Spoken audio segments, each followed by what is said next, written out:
أعوذ بالله من الشيطان الرجيم بسم الله الرحمن الرحيم واعتصموا بحبل الله جميعا ولا تفرقوا. مسائل کیسے بھی ہوں تا قیامت رہ نہیں سکتے، مسائل کیسے بھی ہوں تا قیامت رہ نہیں سکتے، یہ ظالم ظلم کی بن کر علامت رہ نہیں سکتے. جن کا عزم ہے کہ ہم کو چین سے جینے نہیں دیں گے، وہ جان لیں کہ خود بھی سلامت رہ نہیں سکتے. دھوئے کے ہاتھ میں تلوار سی ہے، نئے چراغوں پہ یلغار سی ہے، بہت محتاط ہو کے ہم سے ملیے، ہماری نیند بھی بیدار سی ہے. صدر عالی قدر حضرات علماء کرام، میرے عزیزوں، بزرگوں اور دینی بھائیوں، آپ سب بڑے حوصلے اور ہمت کے ساتھ بڑی تعداد میں بڑے اچھے جذبات کے ساتھ یہاں جمع ہیں، اور آپ کا اتنی بڑی تعداد میں اس جذبے کے ساتھ یہاں جمع ہونا اس بات کی علامت ہے کہ اس شہر کا مسلمان نہیں، اس ملک کا مسلمان اپنا حق لینے کے موڈ میں آ چکا ہے.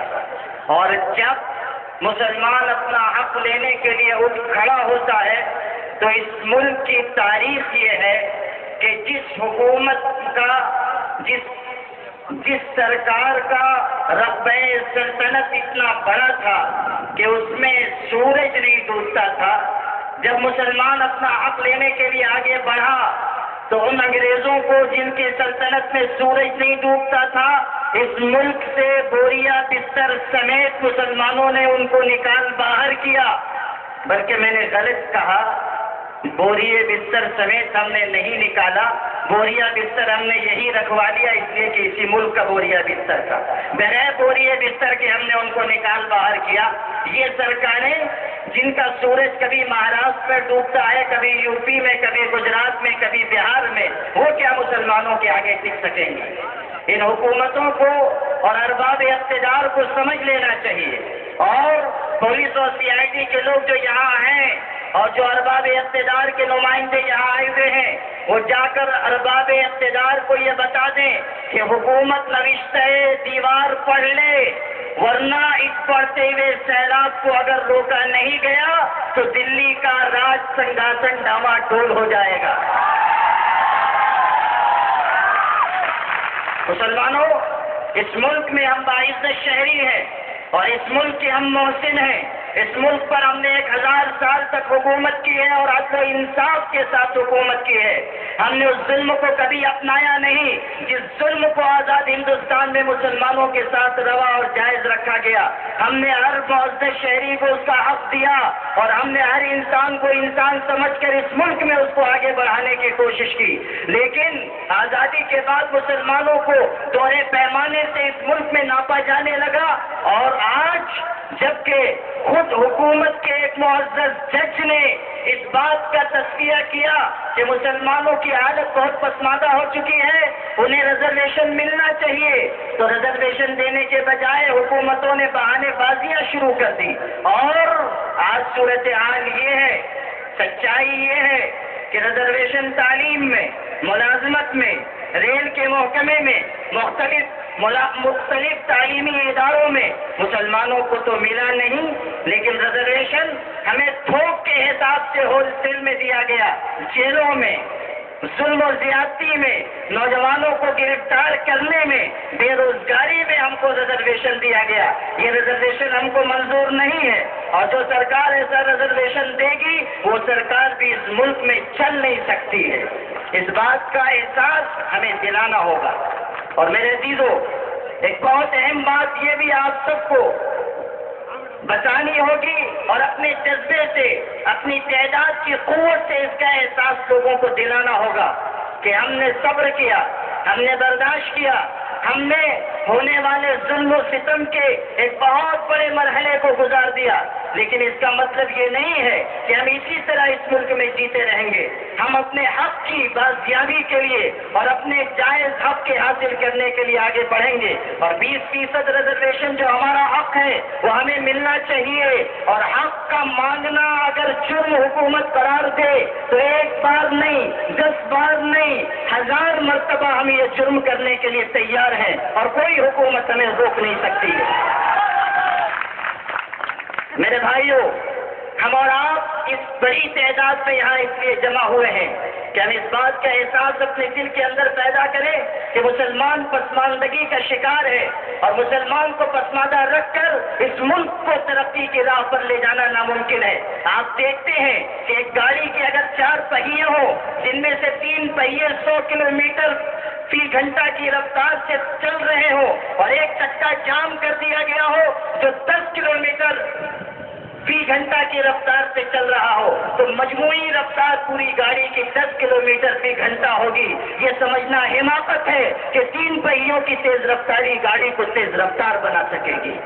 اس بات کو ہمیں حکومت تک پہنچانا ہوگا اپنے عزم کے ساتھ، اپنے اتحاد کی قوت کے ساتھ. وہ جسے قرآن نے کہا کہ بلا تفریق مشرب و مسلک اور بغیر کسی جماعتی اور ذاتی غرض کے آگے بڑھو اور اللہ کی رسی کو مضبوطی سے تھام لو کہ خدا کی رسی کو مضبوطی سے تھام کر جو آگے بڑھے گا دنیا میں کوئی طاقت اس کو مغلوب نہیں کر سکے گی. ان تنصروا اللہ ینصرکم ویثبت اقدامکم.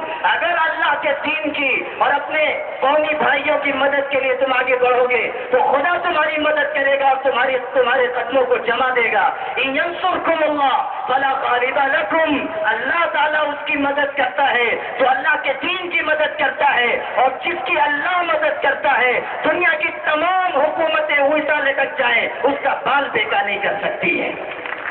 اسی لیے مسلم ریزرویشن فیڈریشن کے کنوینر آصف شیخ رشید، ان کے رفقا اور باحوصلہ لوگ جو اس تحریک کو لے کر چل رہے ہیں، ان کے تناظر میں یہ کہہ سکتا ہوں خدا کی طاقت پر بھروسہ کرتے ہوئے کہ یہ جانتے ہیں کہ یہ بڑی پرپیچ اور پرخطر راہ ہے، اس کے باوجود یہ آگے بڑھ رہے ہیں. کہنے والے نے کہا ہے پرپیچ ہے راہیں میری مجھ کو خبر ہے، پرپیچ ہے راہیں میری مجھ کو خبر ہے، پرپیچ ہے راہیں میری مجھ کو خبر ہے. اس کا سہارا ہے تو پھر کس بات کا ڈر ہے؟ اللہ کا سہارا ہے تو پھر یہ حالات آسانی میں، سہولت میں تبدیل کر دیے جائیں گے. میرے عزیز بھائیوں، ریزرویشن کے سلسلے میں ایک بہت اہم بات جو آپ تک پہنچانا بہت ضروری ہے وہ یہ کہ حکومت ہم کو ریزرویشن دے گی اور اس کو جھکنا پڑے گا، یہ بات طے ہے. لیکن میں آپ سے یہ کہنا چاہتا ہوں کہ بحیثیت مسلمان آپ کی یہ ذمہ داری ہے کہ آپ اپنی لیاقت، اپنی قابلیت اور اپنی صلاحیت کو اتنا بڑھائیے کہ پھر اس ملک میں ہمیں کسی ریزرویشن کی ضرورت نہ پڑے، بلکہ اس ملک کا تخت و تاج ہمارے حوالے کر دیا جائے. ہماری تعداد کم ہے تو کیا، ہماری استعداد بہت زیادہ ہے اور ہماری استعداد کے آگے بڑی تعداد کو جھکنا پڑے گا. لوگ تعداد کی بات کرتے ہیں، میں کہتا ہوں کہ لوگ کہتے ہیں کہ مسلمان غدار ہیں. ہم ہیں غدار تو پابند وفا تم بھی نہیں، ہمیں غدار تو پابند وفا تم بھی نہیں، اپنی کثرت پہ نہیں اتراؤ خدا تم بھی نہیں. میرے بھائیوں، اس بات کا اعلان کیا گیا تھا کہ میرے مرشد اور اس ملک کے بہت عظیم قائد، بہت ہی بے باک رہنما جو تمام مسلک و مشرب کے فرق سے بالا تر ہو کر پورے ملک کے مسلمانوں کی رہنمائی کر رہے ہیں اور ان کا خاندان اس ہندوستان کا ایسا عظیم خاندان ہے جس نے پورے ملک کو نفع پہنچایا ہے، اور وہ حضرت سیدنا شیخ عبد القادر جیلانی کی اولاد اور حضرت حسین کے فرزند ہیں. ان کے رگوں میں حسینی خون جوش مارتا ہے اور اسی لیے ان کی بے باک تقریروں کے آگے ایوان حکومت لرزتا ہے. اور میں اس تناظر میں کہہ سکتا ہوں کہ یہ الگ بات ہے کہ چپ چاپ کھڑے رہتے ہیں، پھر بھی جو لوگ بڑے ہیں وہ بڑے رہتے ہیں، پھر بھی جو لوگ بڑے ہیں وہ بڑے رہتے ہیں، ایسے بزرگوں سے ملتا ہے ہمارا شجرا جن کی ٹھوکر میں کئی تاج پڑے رہتے ہیں۔ آج وہ نہیں آ سکے اپنی بیماری کی وجہ سے، اپنی علالت کی وجہ سے۔ آپ جانتے ہیں کہ ان کو دل کا دورہ بھی چند مہینوں پہلے پڑا ہے، ڈاکٹروں نے سخت احتیاط کی تاکید کی ہے، اس لیے وہ نہیں آ سکے، مگر انہوں نے میرے ذریعے یہ پیغام شہر کے مسلمانوں تک نہیں پورے ملک کے مسلمانوں تک پہنچانے کی کوشش کی ہے، اور یہ کہا ہے کہ آپ سے کہہ دیا جائے کہ اس بوڑھے درویش انسان کی آواز کو آپ اپنے دلوں میں جگہ دیجیے جو اب موت کے دروازے سے قریب پہنچ چکا ہے، اور اپنے اس رہنما کی آواز پر للکار پر آپ آگے بڑھ کر اپنا حق لینے کی کوشش کیجیے۔ ذلت کی زندگی کو نہ اپنائیے، باعزت اور باوقار مسلمان کی طرح اس ملک میں رہیے۔ کنویں ذلت میں ٹھہرنا کیا، گزرنا بھی حرام۔ حضرت کا پیغام ہے جو میں آپ تک پہنچا رہا ہوں، مفکر اسلام حضرت مولانا سید محمد بلی صاحب رحمانی دامت برکاتہم، ان کا پیغام ہے کنویں ذلت میں ٹھہرنا کیا، گزرنا بھی حرام، اس طرح جینا ہی نہیں مرنا بھی حرام۔ اللہ پاک اپنے فضل سے اس اجلاس کی کامیابی کے بعد اس تحریک میں بھی ہمیں کامیابی عطا فرمائے، اور مالیگاؤں کو یہ موقع اللہ دے کہ پورے ملک کی وہ رہنمائی کر سکے اور پورے ملک کو نفع پہنچا سکے۔ آصف شیخ رشید صاحب اور تمام تحریک کے ذمہ داران کو ہماری تائید و حمایت اور ہماری دعائیں اور نیک تمنائیں حاصل رہیں گی۔ والسلام علیکم ورحمۃ اللہ وبرکاتہ۔